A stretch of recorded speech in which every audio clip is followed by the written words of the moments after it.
안녕하세요. 1월 4주차 OMS 지금 시작하도록 하겠습니다. 그러니까 지난주에도 제가 지금 단기 대응 위주로 많이 말씀을 드리고 있는데요. 지난주에 2주 동안 계속 말씀드렸던 것 중에 하나가 떨어지는 것을 잘 사서 위에서 팔면 된다고 계속 말씀을 드렸는데 3주 동안 저점 잡기를 2번 했습니다. 그러니까 지난주에도 관망 이후에 또 싸게 사는 게 두 번째로 들어간다라고 말씀을 드렸는데요. 지난주에 2차 저점 잡기가 싸게 살 수 있는 것들이 유효했다 말씀드릴 수 있는데요. 지수가 1920선까지 상승해서 지지가 될 줄 알았던 지수가 목요일날 갑자기 1880선까지 급락을 했습니다. 대응에 대한 결과치를 먼저 말씀드리자면 목요일, 금요일날 매수를 했던 부분들이 1200원, 그러니까 코덱스 레버리지 ETF를 기준으로 해서 1200원부터 1350원까지 재매수가 되었고요. 오늘까지 지금 현재까지 1400원이 넘어갔으니까 싸게 잘 샀다고 할 수 있겠네요. 그러면 지수가 1920부터 80까지 왜 떨어졌냐 라고 하는데 사실 제일 가장 큰 이유는 다른 것들은 다 핑계고 한국장의 변동성이 커지고 변동성이 확대된 상황에서 시장이 약세장이라 그렇습니다. 이게 본질의 궁극적인 이유고요. 그러면 그때 지난주에 가장 큰 핑계가 됐던 게 뭐냐? 그 가장 큰 핑계는 이 그리스와 스위스의 우려감이 나타났다. 그리스는 사실 정치적으로 아무 우려감이 그리스 총선을 앞두고 좌파 정부가 집권을 하면서 22에 관련된 그 프로그램들을 제대로 이행하지 않을 것이다 하는 우려감이 발생했던 거고요. 사실 항상 말씀드리지만 정치적 이벤트는 이런 경제 행위들의 잠깐의 변동성을 만들어가는 거지 실제 이벤트가 되지 못한다. 근데 이게 되게 중요한 사실이었고 컸던 거죠.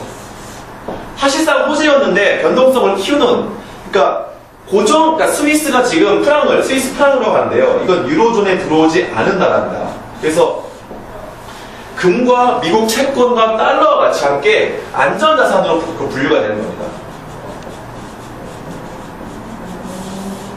그런데 이번 주 목요일로 예정되어 있는 ECB 중앙회의, 그러니까 유럽 중앙은행의 통화정책회의에서 ECB의 양적 완화, 유로존 자체가 소비자 물가가 낮게 나왔기 때문에 추가 양적 완화를 할 수밖에 없는 상황이라서 여기가 지금 이렇게 된다면 수출적, 사실상 안전자산이기 때문에 스위스 프랑은 올라가게 되는 거거든요. 절상된다고 말씀드릴 수 있습니다. 그러면 실제적으로 역내에 있는 EU 화폐는 양적 완화를 하게 되면 유로는 절하되는 게 되겠죠. 스위스 입장에서는 이게 부담스러웠던 겁니다. 안전자산이긴데도 불구하고 자기들이 투기성 자산이 아니라 수출 채산성이라든지 이런 부분에서 악화가 될 걸 우려를 해서 고정환율을 포기한 거예요. 어떤 것 때문에 EU에 있는 양적 완화 때문에. 근데 이건 사실상 어떤 것이다? 호재다. 왜? 유로존 전체를 경기 부양시키려고 하는 거거든요. 근데 이게 결정이 언제 된다? 이번 주에 난다는 겁니다. 이번 주 목요일 날 ECB에 있는 통화정책회의를 통해서 난다는 겁니다. 근데 이게 지금에 있는 시장의 변수로 등장해서 1920선까지 있었던 거를 1880선까지 내리는 한 가지의 핑계나 이유가 되었다. 이렇게 생각하시면 돼요. 근데 제가 이거 바로 못 간다고 말씀드렸죠. 왜? 지수가 바닥을 확인하고 한번 올라갔다가 두 번째 바닥을 확인한 과정을 거쳤습니다. 왜? 변동성이 확대된 장이라는 걸 계속 말씀을 드린 거예요. 그래서 저희가 여기서 한번 매매를 했던 것들을 팔고 이 마디에서 싸게 다시 잡은 겁니다. 그러면 지금에 있는 지난주 대응과 지난주에 하락했던 이유가 이런 것이라면 이번 주는 어떻게 대응을 해야 되냐? 이번 주는 제일 중요한 건 유럽입니다. 유럽의 ECB에 있는 통화정책회의입니다. ECB가 무엇이냐? 유럽 중앙은행의 약자인데요. 여기서 항상 통화정책회의를 하면서 유럽에 있는 재정 수단을 가지고 부양을 할 것이냐, 현재 경기에 대한 코멘트를 하게 됩니다. 근데 아까 여기서 말씀드렸던 것처럼 대표적인 안전자산 국가에 있는 스위스가 고정환율제를 포기하면서 양적 완화가 실제적으로 발생할 것을 먼저 예고를 했습니다. 목요일 날 그 전이라도요, 양적 완화가 된다는 것이 가시가 된다고 하면 유럽의 경기 부양이 한국에는 호재가 됩니다. 이 호재가 이 변동성을, 그러니까 지금에 있는 상황에서 1950선, 60선까지 올라올 때까지의 핑계거리로 호재가 된다는 겁니다. 실제적인 호재가 아니라. 그렇게 된다고 하면 이외의 약점 하나가 목요일까지 진행된다고 했을 때, 그때는 장이 조금 흔들릴 수 있고 횡보할 수 있겠지만, 이걸 확인한다고 하면 장은, 또 이걸 예상한다고 하면 장은 1880선, 1850선 내려가는 게 아니라 중간값이, 박스의 3년간 중간값이 1950선, 60선까지 재차 상승한다는 게 저희의 매매 전략입니다. 그래서 1차는 저희가 1920선까지 회복할 것으로 보고 있고요. 2차는 1950선, 60선까지 이번 주에는 회복이 가능할 것으로 예상을 하고 있습니다. 지금 녹화를 하고 있는 현재도 코덱스 레버리지 ETF는 매수와 단가보다 한 50원에서 100원 정도 올라가는 상태고요.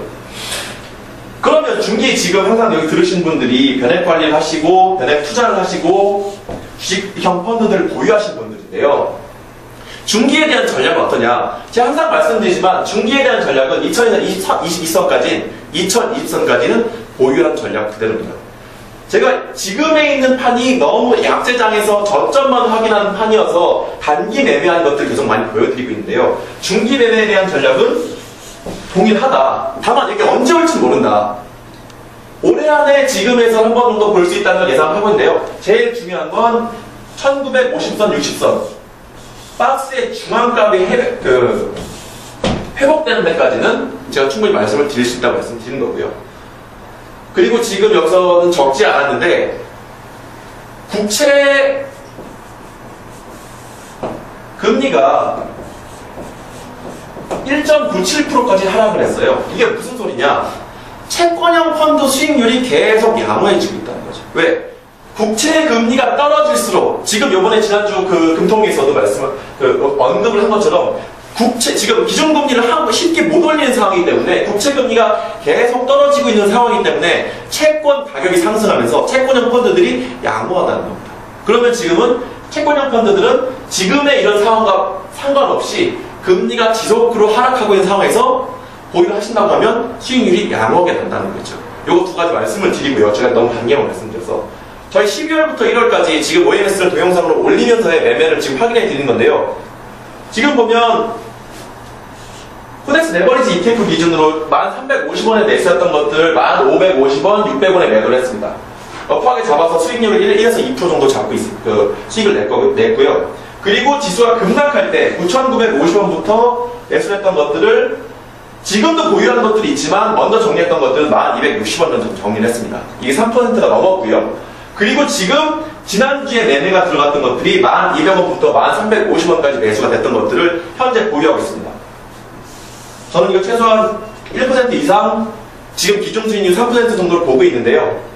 두 달 만에서도 이 박스권 변동성을 이용해서도 이 정도의 수익이 난다고 하는 건 현재 지수가 박스권 안에 작은 등락을 보이면서도 불구하고 수익 추가 가능하다는 것들을, 저희하고 같이 경제 공부하시면서도 한 것들을 수익이 난다는 것을 계속 제가 이거 확인해드리고 일지로 제가 찍어서 올려드리고 있는 거니까요.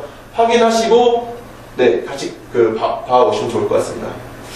우선은 그렇다고 하면 이번은 매수 구간이고 지금에 있는 이벤트 확인 구간이기 때문에 목요일까지는 편안히 장세를 확인하시고 목요일 저녁이 되면 이 12통화정책회의에 대해서 한 번 정도 확인해 보신다고 하면 이번 주 이벤트들은 크게 무리가 없을 것 같습니다. 그리고 그러면 1월 4주차 OMS 이걸로 마치도록 하겠습니다.